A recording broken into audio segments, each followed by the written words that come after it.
Ah oui, donc maintenant vous venez taper sur les élèves de la classe qui apparemment n'auraient pas défendu la gamine qui s'est fait tuer, vous allez taper sur la prof, etc. Non mais regardez les tweets que je vois sur Twitter aujourd'hui. 57 coups de couteau dans une classe de 30 élèves, plus un prof, personne n'a réagi pour empêcher cela. Pas une seule chaise lancée sur lui, pas d'extincteur dans la gueule, ils ont fui. Voilà le peuple que nous sommes devenus des pleutres. Ah, j'aurais bien voulu vous y voir, moi. Ouais. Vous savez que vous êtes quand même en train de parler de morpion de première année de lycée, en fait. Vous avez cru. En plus, pour ceux qui ne sont pas au courant, le gars apparemment avait un flingue factice avec lui. Donc, vous savez, pendant qu'il est en train de poignarder, il tient un flingue dans l'autre main. J'aurais bien voulu voir votre réaction, vous, si vous avez été sur le fait accompli.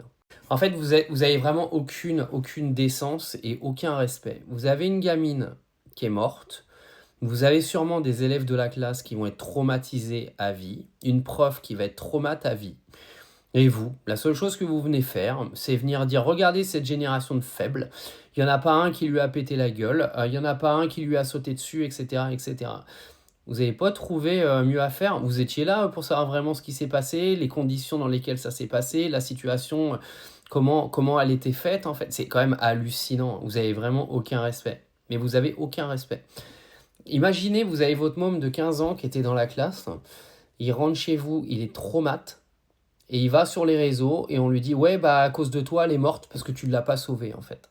Vous êtes complètement débile. Parce que en plus d'avoir déjà 4 personnes, une personne qui a été tuée, une qui est sortie d'urgence absolue heureusement et 2 autres blessés, mais là vous êtes en train d'amalgamer une classe entière. Il faut savoir qu'il y a des codes en plus dans les écoles. Quand il y a une attaque terroriste à proprement parler, les élèves doivent quitter la classe, fuir, etc., etc. Il y a des codes. C'est-à-dire que parfois il y a même des entraînements par rapport à ça. Enfin bref, moi je peux comprendre hein, le fait qu'on dise oui, voilà, 57 coups de couteau, etc. Mais moi je pense qu'au moment des 57 coups de couteau, ils étaient déjà tous partis, hein, les gens de la classe. En fait, ils étaient tous en panique, ils sont tous partis. Faut savoir que le gars, après avoir fait ça, il s'est barré dans la classe qu'il y avait en face, où il y avait un cours d'anglais, il a été empoignardé 3 autres. Alors faites ce que vous voulez, mais commencez pas à casser les couilles, à vouloir amalgamer l'intégralité d'une génération en disant ouais regardez c'est une génération de faibles, blablabla, blablabla, juste parce que vous avez des mômes qui sortent du collège qui n'ont pas eu le courage d'après vous d'aller péter la gueule à un mec qui avait un flingue factice et des couteaux avec lui. Non parce que c'est un petit peu facile caché derrière ton écran de venir faire le malin.